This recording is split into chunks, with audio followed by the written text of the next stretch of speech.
Welcome to My Spoonie Sisters, featuring stories from special guests dedicated to empowering those with chronic illness. Our goal? To connect people and provide the support and tools they need to live a better life. For those with chronic illness, our energy levels just fade faster. We must be more purposeful with the spoons allotted to us. So grab your coffee or tea, sister, and tune in as My Spoonie Sisters share stories of living with chronic illness. Yay, I'm so excited to have Jen Weaver on the podcast for the second time. Welcome, Jen. Hey, how are you? Good. How are you doing? I'm doing well. Thank you for having me. I'm so excited. Yeah, and since we last recorded, we've actually met in person, which is unusual. Most of the people that I have had on the podcast, I have never met in person. So we're going to talk a little bit more about that's your what do you call it? I was going to say spoiler alert. That's your like little hang in there and keep listening so you can hear how we met. But first, can you just give a quick intro? Like, where do you live and what is your relationship to arthritis? Oh, okay. So I live in a little town called Kalama, Washington. It's actually Hawaiian, and that's my fun fact. It's Hawaiian. It's named after I don't know was he a king? Was he a chief? Kalama. And so that's my fun fact. We do a lot of Hawaiian events down here. I love it. It's super fun. But for those that are not familiar with where I am, I am south of you, south of Seattle, north of Portland. So nice. Yeah. Somewhere between Seattle and Portland. Yeah. So we're both in Washington State. And I know, on the previous episode we had you on, you shared a lot about, your diagnosis story, and unfortunate experiences you've had with medication side effects. And I know that's a long story, but just for anyone who maybe hasn't listened to that episode, number 98, how to find your new normal with rheumatoid arthritis. If they haven't listened, maybe just, can you give a little synopsis of your diagnosis story? Yeah, absolutely. So the quick version is around 2010 and 11, I was having some issues with my left knee, and it started out with just the one thing. But it progressively got worse. And eventually in 2012, I was diagnosed with rheumatoid arthritis. And along that fun route, I had some allergic reactions, one of them being the most extreme, and that was an allergic reaction to the TNF inhibitors. I no longer can have them. It caused me to get a pustular psoriasis effect, which I now live with, and it's a lot of fun. Just kidding. It's not fun. But if you don't want to look at something nasty, do not Google pustular psoriasis. But if you're into that kind of weird stuff, go ahead, have fun. And so that happened in 2017. It's been kind of a long, fun journey. And, I wouldn't change a thing. And I know that's crazy to say, but I would not change a thing because it's made me who I am today. And I think it's made me just a better person and a better friend, better support system. And hello, it's brought me people like you into my life. I've met so many amazing people, and none of that would have happened without it. So that's my quick version. Wow. No, that's really powerful. And I struggle with that question. Like, would you, if you could choose to go back and like not have, your medical experiences, would you? It's such a complicated question, to answer, but I could definitely love like acknowledging and feeling gratitude for all the positives that it has been, has brought to my life, like people like you and our other connections we've made in the Spoonie community, which if you're very newly diagnosed, Spoonies is kind of like a term for other chronic illness warriors, from Christine Mezzerano's lupus inspired the spoon theory. So highly recommend checking that out. But before we get into our main topic of the day, I would love to hear, what's a typical day in the life for you managing your conditions? Wow, that's a big question. Or just typical. Someone asked that the other day and I was like, I have a hard time answering that, but I thought that's something that a lot of newly diagnosed people want to know. It's like, what is a typical day in the life, if there is a typical? Absolutely. And I think, there was a point where I was asking the same thing because when you're newly diagnosed, you look at people like you look at people like me, and you think, wow, you are so optimistic, you're so put together. How do I get there? What's your secret? And the secret is there's not really a secret. It's a Mhm. lot of time, honestly. It's working with our doctors to find the right treatment plan that works for us, and for so many of us, it's different. What works for you is not going to work for me, and what works for me might not work for you either. So, it's taking that time to hone down what is going to work best for me, but it's also learning our bodies. And I think for Mhm. me, that took years to learn what kind of things I need to avoid and what kind of things are great for me. Because pre-diagnosis, I wanted to be on a roller derby team. Mhm. Mhm. And so looking at that now, it's like, wow, that was a pipe dream. That was crazy. I don't know what I was thinking. But a day in the life of me where I am now, it's having that combination that's working well for me. It's waking up in the morning at a time that I prefer. Mhm. Because sleep is medicine, movement is medicine. Those are two things that are big for me. And if I don't get enough sleep, you're not going to like me that day. Oh my Uh, gosh. Oh, I have my Sleep Diva mug I printed for myself. It just says Sleep Diva, interrupt at your own risk.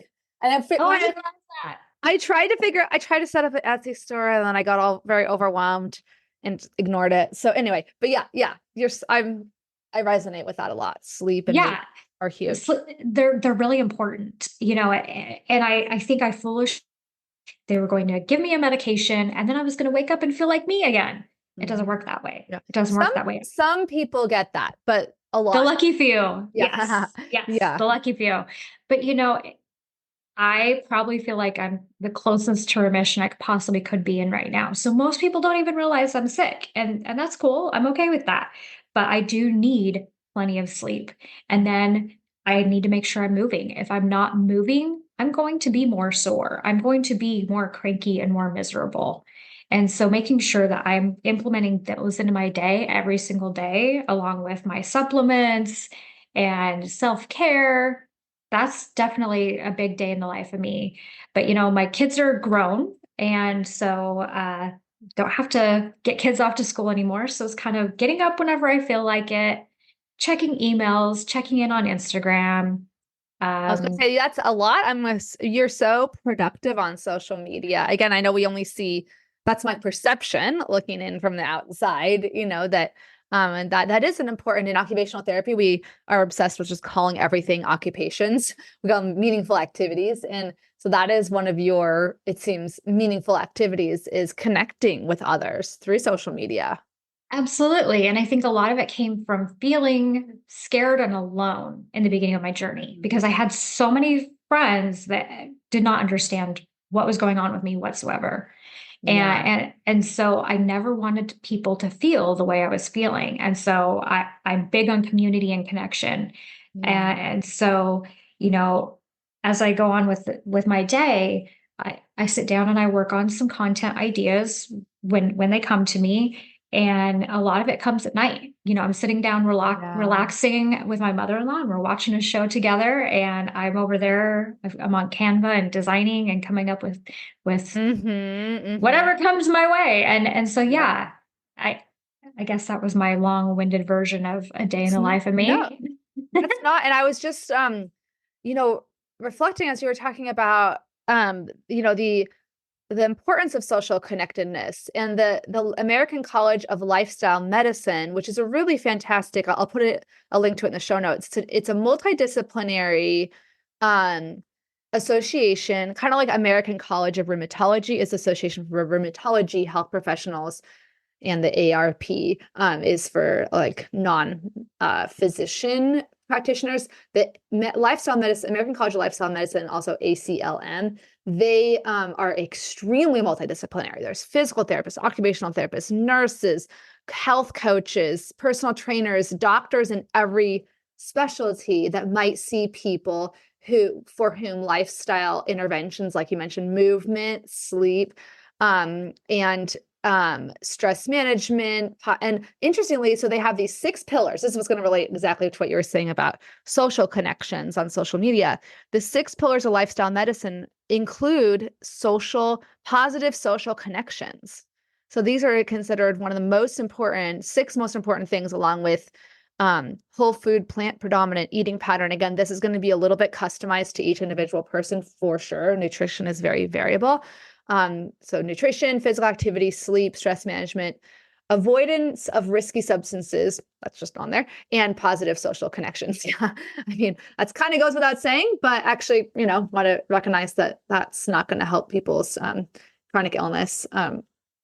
And so, I just think it's that your day in your life really touches on a lot of those things, So kudos to you. Totally. Approved Thank by the you. American College of Lifestyle. I'm a member of it. I don't do a lot other than just read the stuff that they put out. And it's great. So thank you. Thank you for answering that question. I think it's hard to summarize. But yeah, speaking of official organizations, you and I got to meet in Denver in the end of May or middle May of May for the Rheumatology Investigators meeting through the Rheumatology Research Foundation. Okay. I was like, I'm going to say something wrong. I have too many acronyms in my head. Yeah. Well, and it's such a mouthful too. Yeah. Yeah. And so I would love to know, how did you initially become involved in the Rheumatology Research Foundation?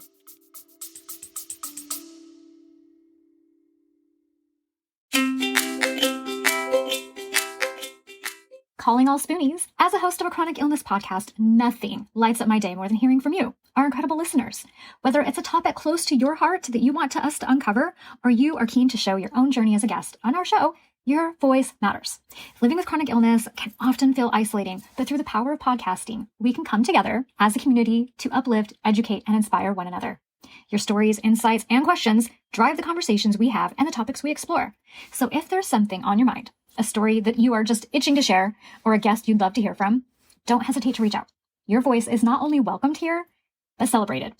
Let's continue to amplify the voices of those living with chronic illnesses and create a space where everyone feels heard, supported, and empowered. Together, we are stronger.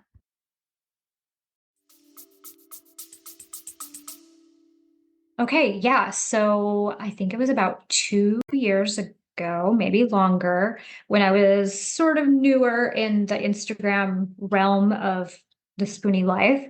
And whoever runs their socials over there reached out to me and asked me if I wanted to be a room champion. And I was sure. Okay, what does that mean? Please tell me more. And they kind of gave me the rundown about what their mission is with it. And I was like, yes, that's me. Totally. I'm game.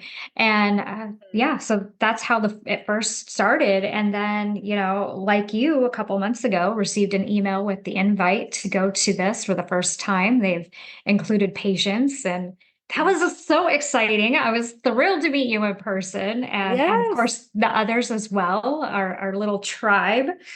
It was amazing.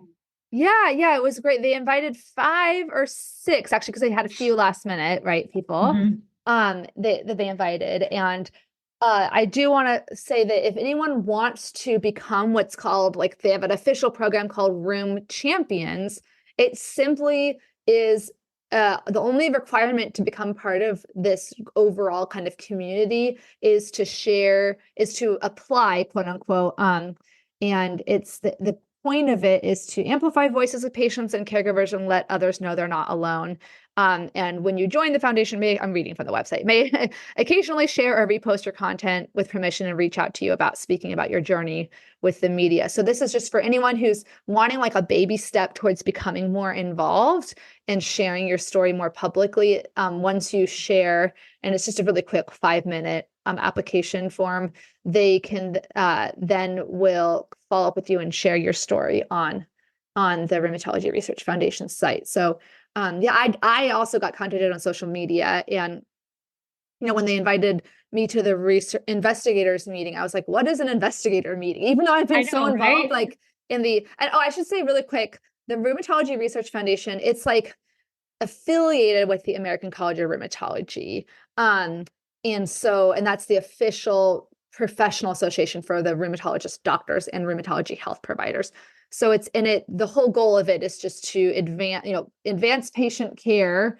And part of that is through research, it's in the name, but also part of it is through addressing the workforce shortage, which a lot of patients, if you're listening, if you've had a long wait time to see a rheumatologist, or you live in a rural area that doesn't have a rheumatologist, that's part of the issue that they're trying to solve through giving grants and funding to fellows. But the investigator meeting was for all the people who they've given grants to for research to give updates on their research. So what were just some of the highlights to you? I mean, there was so much information. I felt like I was drinking from a fire hose. Like, Yes, yes. And I want to tell people too, it was kind of funny. We both had our laptops up and we're working on things. We're taking all these notes and taking pictures of slides and trying to find out what we can share. And yes. it was so exciting. And I felt like I couldn't soak in enough.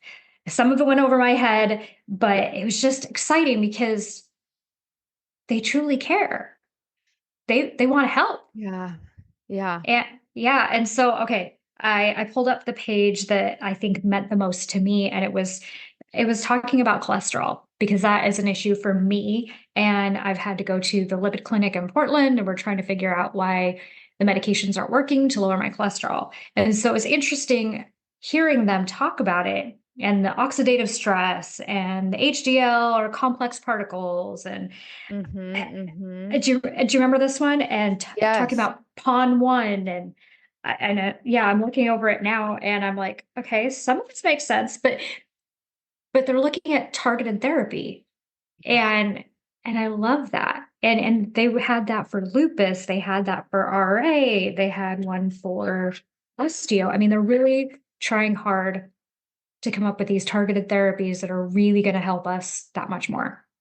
Yeah, absolutely. And it was, I think, one of my takeaways. I'm looking at my own post that I made, to be honest, because I can't remember them off the top of my head, but was that, that research is a like research is not a short, quick thing. There are no simple answers in rheumatology.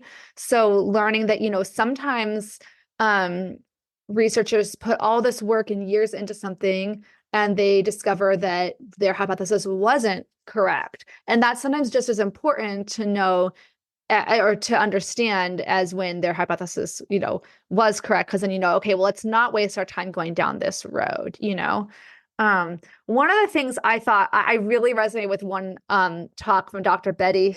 So I think her name might be pronounced So from Yale. She talked about using tailored patient videos to overcome barriers to treat to target. Now, this was like music to my ears because that's what I do most of the time is using videos, for social media videos, specifically for patient education. And basically the takeaway was that patients, when they're making medication decisions and general health related decisions in the year 2023, 2024, they want to learn not only from their doctor and registered health providers, but they want to learn from other patients.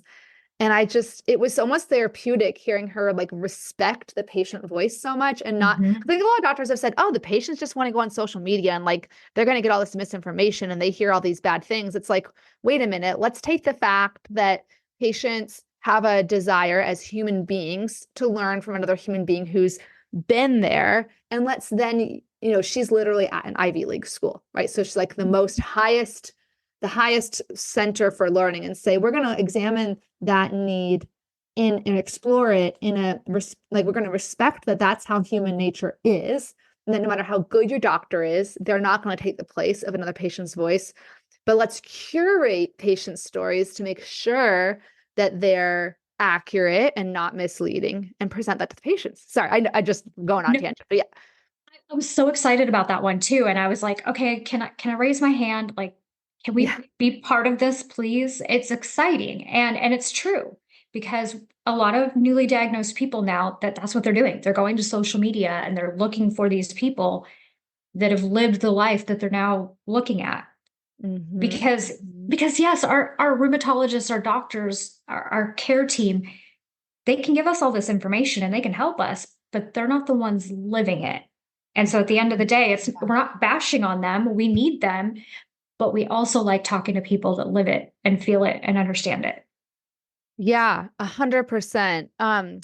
there was some, the event covered certain topics that were like really detailed. Like one of them that I was fascinated by, but I didn't understand all of it, was like circulating monocytes may contribute to, or transcriptional profiles of circulating monocytes and their association with pain centralization and DMARD response in rheumatoid arthritis, which centralized pain is something we've talked about on the podcast before, but just in case you haven't heard the episodes, that's when if you might have a rheumatic disease and ongoing inflammation, like from rheumatoid arthritis, and the pain you're experiencing might partially be or completely be from that active inflammation. Centralized pain is when there is no active, known, or visible like process that's going on in the site at which you're feeling pain, but your brain is interpreting pain nonetheless. So it's real. It's not quote unquote all in your head, but they're trying to figure out how do we distinguish in a person who has potentially ongoing inflammation and pain? How much is the pain of that pain is from that inflammation versus centralized pain? So, this is one that's very much in progress, but they were, it can answer that question a lot of patients ask, which is, why is my pain persisting even when my quote unquote, my blood work looks good, my imaging is good, my inflammatory markers are good. So this study, again, it's still not, conclusive yet, but they were looking at, those, again, the circulating monocytes. And also, they looked at, quantitative sensory testing, like pressure, pain thresholds, temporal summation, and conditioned pain modulation. These are just notes I was taking, but I thought that was just really great that, again, instead of saying, well, like some patients have told me, well, my doctor said my inflammation markers are good, so therefore they can't do anything about my pain. We don't know what it is. I can actually say, okay, well, maybe let's explore, why does this happen? Maybe if we can find a solution to it, it could have huge implications, not just for rheumatic disease, but also like fibromyalgia and general chronic pain. So that was really, really exciting.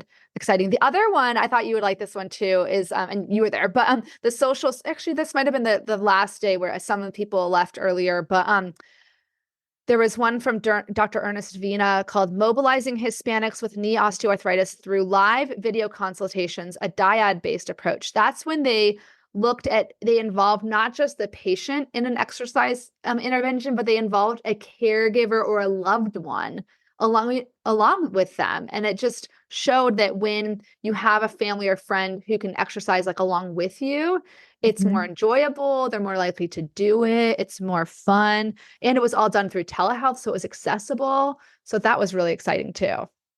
Yeah. And, I'm looking through here also, and what's the other one I was looking at? The interleukin 15 receptor. Yeah. Mm-hmm. Yeah, it was that one. Where's the other one? Immune intolerance, the impact of TCR signaling strength. Whoa, I forgot that one. Yeah, that one was Lin Shen, University of Chicago. Okay. And nice. then where's the other one I was looking at? Gosh, there's so many here. There was another one that was really straightforward, unusual, because a lot of them weren't, because they were complicated. But one was the role of melanocytes in cutaneous and systemic lupus. So trying to figure out why people with lupus have increased UV sensitivity. And they said, whether you have light or dark skin, you have to wear sunscreen if you have lupus due to the increased UV sensitivity. So that was a good reminder, because I think it's kind of unintuitive for some people to wear sunscreen if they have darker skin. Understandably, you'd be like, oh, I'm fine. But especially if you have lupus, you need to still wear sunscreen. Absolutely. And that was a good one. I think I found the other one, the antigen-specific T-cell therapies. Ooh, exciting. Developing more for rheumatic diseases and get rid of the antibodies. That was Maximilian Kong. Okay, nice. Love the name. I know, right? I mean, gosh, I was hoping that later my notes would make sense, and some of them do and some of them don't. Yeah. No, same. Yeah. But I think for people out there with lupus, there was so much information for lupus. Yeah. It seemed like lupus had the most research. And I think some of the staff at the Rheumatology Research Foundation that we got to chat with kind of put a few things in context. They said like certain years and certain periods of time, they have different research priorities. Like for a while, the rheumatoid arthritis was a big research priority, and then there were so many advancements. Now they're looking more into lupus. I know Sjogren's is one where there's still no FDA approved like direct treatment for Sjogren's. And so, they sometimes certain years see like a spurt of activity in one area versus another. And one of the other things we got to do, so we got to listen to the researchers present their updates. And then we also had it, the 5 of us or 6 of us patient advocates or Rheum champions, we had a chance to do some roundtable discussions with the researchers and kind of ask additional questions or help give the patient voice, help express our thoughts and questions about it. I actually didn't get to talk to you after yours, I don't think. So was there any takeaways from your roundtable or any of the conversations you had with the researchers? Yeah. So initially I was supposed to sit down with Monica Guma to talk about microbiome and metabolites. Butchering that word, that's okay. But that's actually not who I ended up sitting down with. And for the life of me, I cannot think of his name right now. That's but okay. It was a gentleman. I think so he had I think he was tall with gray hair. That's about what I remember. Okay. Yeah. And a lot of it was he was asking questions about our lives and our diagnosis and what kinds of questions we have for rheumatologists. And one part of what we were talking about is how sometimes we patients, we don't tell them everything. And we're all guilty of this at some time where we think, oh, well, this is not important at this time. We need to focus on this bigger thing. But really, they want to hear all of it. They want to hear every little thing that's going on with us, because even though it might seem small to us, that might give them answers they're looking for. Yeah. It's so hard in that short amount of time, though, to know what to prioritize, It's almost like we need to take really critical notes of everything that's going on with us and bring it all to the table and say, okay, this might be nothing, but I feel like I should tell you just in case. And that's what he was saying is please bring that information to us, share it with us. Yeah. Yeah. That's beautiful. Yeah. I think, this was the first year that they invited patient Rheum champions to come to the event. And I think that, we also did a little bit of like a focus group with some of the staff from the Research Foundation. And I think we had a lot of good feedback for them. I mean, obviously it was our feedback, so we think it's good because it's what we thought they need to hear, but I think one of the things that I was looking at reflecting on from like the 20,000 foot view, as they say, is that, it's not so simple as just inviting patients to something. Like you have to really think, what is the purpose? What do you want from them? And I'm not saying this in a critical way. I'm just saying, I think there was a learning experience for everyone to say, okay, across all nonprofits and across of research organizations, there has been an increasing trend in saying we need patients to be involved. We want patients to be involved, right? What's the point in developing a research trial on an intervention if you don't even know if patients would actually ever use this intervention? That's not as applicable for things like medications, because it's kind of like you take it or you don't. But if it's an intervention, like we talked about the exercise one or the sunscreen one, if patients aren't interested in doing what you're trying to do in your research, then what's the point? So people are in trying to say, okay, we understand that if our whole goal is to improve the quality of life for patients, we need to involve them like every step of the way. So we were able to, the Rheumatology Research Foundation has a new website called Rheum Lab, where they're trying to translate some of the, advancements and research resources into kind of patient-friendly language. And we had some feedback that was like, okay, definitely this part works, this part doesn't work as well. But I felt like it was like intrinsically a positive experience just to know that they valued, our voice and they wanted us to be involved. Is that kind of how you felt too? Absolutely. it almost felt like they had us on a pedestal. It was so strange. It was so That's my strange. favorite place to be. No. And to have them walk up to us and be like, we've been following and listening to you and blah, blah, blah, blah, blah. And I was like, yeah. I kind of looked around and I'm like, little old me? Yeah. Okay. Oh my gosh. No, but it's true. Like, it's like really it really is this disconnect sometimes between like the ivory tower, as they say, or like the real like quantitative research versus the qualitative. Our lives are qualitative. Like, we may try to track our symptoms and get quantitative data, and that's important. But at the end of the day, we live in these, at least I'm speaking for myself, at least I live in like messy gray areas. People say simple questions the doctor might ask me. Do you think your medication's working? It's actually not easy to answer that unless it's very clearly working or very clearly not working. Like, if it's like, I'm in remission, yes, it's working. Everything's good. If I'm in a horrible flare up, no, it's not working. But there's this whole world in between, right? And I think a lot of times it's like a wake up call when we express that to researchers. Like, I still don't know. 21 years into this is just time for us to go on our soapboxes. I'm not saying this to be like, to make, to sound incendiary or to complain. I literally don't know how to answer the question, what is your pain on a scale of 1 to 10? It is impossible for me to answer. Like, it's like, I always say, it's like, what color is love? Like, I could give you an answer. It doesn't mean anything, Exactly. Unless my pain is a 1 or a 10, that answer just, or maybe an 8, 9, 10, or 1, 2, 3, that answer is like impossible because there's so many different kinds of pain, right? There's so many.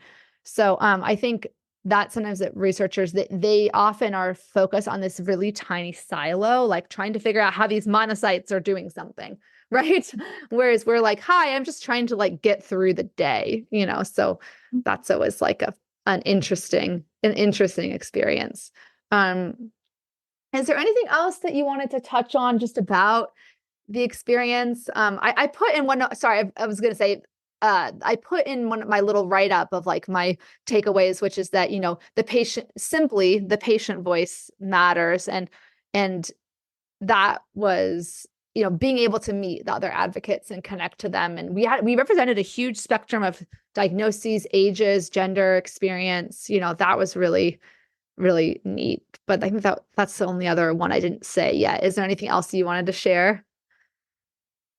Just want to express that it was such a pleasure to meet all the people that we met and to see all the things and to be asked questions to make things better. And to talk about future collaborations and future options of things. And my hope is that we get to go again next year and that maybe it's even bigger and better. Maybe invite more patients. Maybe let's double it. Let's make it 10 or 12 people. Yeah. And the exciting thing is you got me to finally join the whole Twitter X space. Oh yeah. I did have a typo in my name in the beginning. I got it fixed 2 days later. Oh, you fixed it. Good. Okay. Yes. Okay. Yes. It had me as Gravely Jen instead of Gracefully. I remember that. Yeah. But I went and found a lot of the researchers and the rheumatologists that we met, and now I get to follow them and hear more of their exciting information. So I love that. And I look forward to the future. I look forward to when they actually get to fully present their stuff, to finally have it out there and being used. That will be exciting to watch. Yeah, it's really, really cool to be able to have a peek into the in progress research.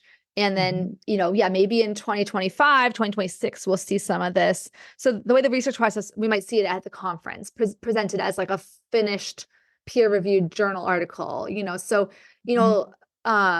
a lot of times as patients, we might hear about new advancements in rheumatology through like an article on, the Arthritis Foundation or Creaky Joints or the Rheumatology Research Foundation. And you don't necessarily see all the blood, sweat, and tears that went into that, research. So, I was just thinking back, this is just, again, kind of a related thought, but what it must have been like in like the early 2000s and maybe even late 90s as they were developing these first biologics for rheumatoid arthritis, and how exciting that must have been. Because just like I was saying, there's no FDA approved medicines for Sjogren's right now. There weren't medicines other than methotrexate that were like super targeted to rheumatoid arthritis before the TNF inhibitors like Enbrel, Humira, Remicade came out. And then they came out with the other, the other classes and JAK inhibitors and different kinds of inhibitors. And, who knows, maybe we're on the cusp of some new, new new medication options, because even though these medications have really changed the trajectory for the majority of patients, there's still too many that are in that kind of difficult to treat category where they don't get full remission, unfortunately. So I think that covers the rheumatology research experience. But yeah, it's in progress. Stay tuned. And I loved your point about Twitter, because that is why I'm on Twitter mostly, is connecting with other researchers like rheumatologists. And there seems to be a lot of doctors that are very active on Twitter that aren't really comfortable on camera, so to speak. Like they don't necessarily have Instagram or TikTok or like Facebook accounts. So yay. So let's go on to the rapid fire questions. So and then maybe your answers might have changed since, I had you on episode 98. So maybe they're the same. That's okay too. So what are your best or some of your best words of wisdom for newly diagnosed patients? Okay. So one thing I always tell people is you still have value. You still have so much to offer. So just be careful getting stuck in mourning the life that you once had, because it's great for us to be upset. We need to share our feelings and to mourn, but at the same time, put a time limit on that. Put a time limit, because you still have so much of a life to live, people that need you, and you have value in this world. So set a time limit. I love that. I love that. Do you have a favorite arthritis gadget or tool in your toolbox? I have several, and it's probably going to be the same ones I mentioned last time. Yeah, that's okay. That's okay. But I love my Kitchen Mama can opener. Mm-hmm. Everyone that I've shared it with, showed it to, everyone loves it. My husband loves my can opener. And I even have their other tool. I can't think of what it's called, but it's that multi-gadget one. I think you have it too. Yeah, it looks like the package makes it look like a little like parrot or something. It's like a mouth. The toucan. Yeah, the toucan shaped multi-opener. Yeah, that's a really good one. That's a good one. The Jiffy Twist. That one's excellent. Don't forget, I don't have them on right now because my hands are doing okay, but my Grace and Abel compression gloves. Yep. I want them to come out with socks or ankle things. Oh, yes. I should mention that to her, although I'm sure many people mention that to her. I don't want to be that annoying person, but their gloves are so great. I would love to see them on my feet. I love it. Yeah. I don't know about you, but when I travel, my ankles tend to swell. Yep. I forgot to send you a picture, because when I went to New York for my college reunion, I was at one point literally laid on the ground under a bench and had my feet like up on the bench after just walking around all day. And I was like, I have to let my swelling go down. My feet also kind of swell, especially on the airplane. But I bought some compression gloves. I can't remember the name of the brand on the top of my head, but they're really cute. They're like I think it's from Not Your Grandma's UK. Is that it? Yeah, Not Your Grandma's UK compression socks. They have super, super cute ones. And that's just a cute name. Yeah. Okay. I'm gonna have to check that out. I'll put that in the chat, but I'll also put it in the show notes. Do you have a favorite book or movie or show you've been watching recently or reading? I don't know about recently, but okay. my favorite movie is The Holiday. Oh, I just watched that for the first time this year. Oh, it's my favorite movie. That's awesome. It's so good. It's so good. But there is a show I've been watching with my mother-in-law. It is called Wildfire. Oh, I don't know that one. It is from the early 2000s. I think it came out around 2006, 7, 8, somewhere around there. Okay. And it's a girl and a horse. She had been in jail for stealing a car, I think it was what it was. And anyway, she gets involved in horses and becomes a jockey. That's So amazing. kind of a fun show to watch. But I have so many favorites. And of course, books, I could go on for hours. I love Ellen Hildebrand. Oh, Her books are good. uh, It's kind of fun. I like rom-com type of things. yeah, me too. Oh, so good. Do you have a favorite mantra or inspirational saying? Ooh. I mean, probably you are enough is what I say a lot. A Mm, lot, a lot. mm-hmm. I say that too. That and you can do hard, or we can do hard things, or I'm doing hard things. Absolutely. Yeah, that's a Hmm. good one. What does it mean to you to live a good life and thrive with rheumatoid arthritis? Ooh, That's hard. it means to be doing the very best I can be, to be feeling my very best and doing all the things, even if they are still a little bit tough, still getting up and hiking and bike riding. And I mean, I'm not going to go join a roller derby team like I once wanted to, but Mm. it means waking up and still finding ways to enjoy the life I have. Oh, that's really beautiful. Is there anything else you want to share with the audience before we wrap up? Oh gosh. No. Soapbox time. That's what I was saying. Um, Oh, I do have some exciting news I wouldn't mind sharing.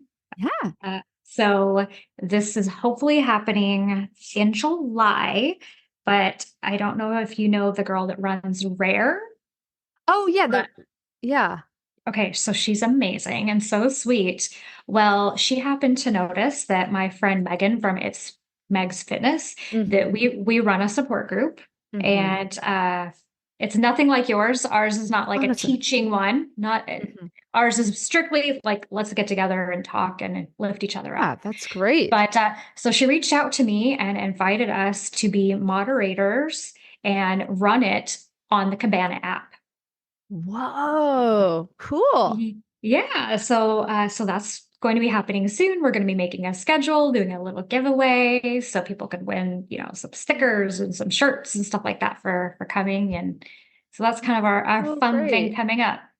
Well, and I think, you bring up a point that support group is it's an open term, or how would you put it? Like it's an umbrella term, and it could refer to so many different things. There's Alcoholics Anonymous, which is run a certain way. There's support groups that are, completely asynchronous, and they're a Facebook group that's called like a rheumatoid arthritis support group. There's support groups that are in person. There's support groups that are like mine, where I call it like an educational support group with Room to Thrive, where we spend some time kind of delving in and answering questions about specific lessons that I've taught in the self-paced program. But then we also have open support, what's going on, what's wins, fails, and vents. It's what I call, the general Yeah. group discussion. And then you have other kinds where it's purely social support, where you just, there's just so many different kinds. And so I think, I would say almost like with therapy, if you've had a good or bad experience with one therapist, don't let it turn you off from all of the possibilities. The same with a support group. Some people say, oh, I tried a support group and I hated it. That's just one support group that you've tried, and I feel like a car salesman or something. But I'm saying it because, yeah, I mean, sorry. Well, and I think an important thing for people to think about is maybe it just wasn't the one for you, or Exactly. maybe you weren't putting in the effort. And I feel bad saying that, but Mm. sometimes we are the ones holding ourselves back. Are we getting Mm. involved? Are we trying to speak up? Or are we the ones sitting there hiding against the wall? And You may not be ready so yet, and that's okay too. Maybe you tried and you weren't ready, and then you came back a year later, and now you were ready, absolutely. Absolutely. And maybe it takes time to just show up and listen to everyone else before you are comfortable sharing. And that's okay too. And so the way this one is set up, it started out as a mindset group, is what we called it at the time. Yeah. And we still do some of that. And so we do some mindset mentoring for some of the sessions that we get together. And once in a while, we do a fun event. We've had little Christmas parties where we played some games and stuff. We've done Oh, a paint fun. one where everybody came and we painted cards that we mailed to each other for Valentine's Day. That's So you never know what you're going to get with us. Sometimes we're I love painting that. and crafting, and sometimes we're just visiting and catching each other up on lives. Well, that's beautiful. I mean, and I'll definitely include a link to that in the show notes. And where else can people find you online? I primarily my happy place is over on Instagram, Yep. but I do have, my Gracefully Jen stuff and the My Spoonie Sisters stuff over on Facebook. And I also have a website for My Spoonie Sisters where I share blogs and share the podcast, My Spoonie Hmm. Sisters. And where else can you find me? Oh my gosh, I'm all over the place. You're all over Twitter, it. YouTube, you'll see me. Yeah, and I'll put links in the show notes for sure. It's just in case someone has their phone out and they're like, I want to follow her right now before I forget. That's often me. So, well, thank you so much for taking the time. I know you've been super busy. We both had a really busy spring with travel and other events. So I appreciate you taking the time. This was your idea. You were like, we should record a podcast kind of debriefing our experience at the Yeah, absolutely. yeah, and so, at the investigators meeting, and I think research can seem like such an intimidating topic to people. Like research, I have to have a PhD to like talk about that, but hopefully we've made it sound a little bit more accessible. So thank you again, and we'll talk to you later, I'm sure. Oh, absolutely. Thank you so much. It was my pleasure. Yay! Bye bye for now. Bye.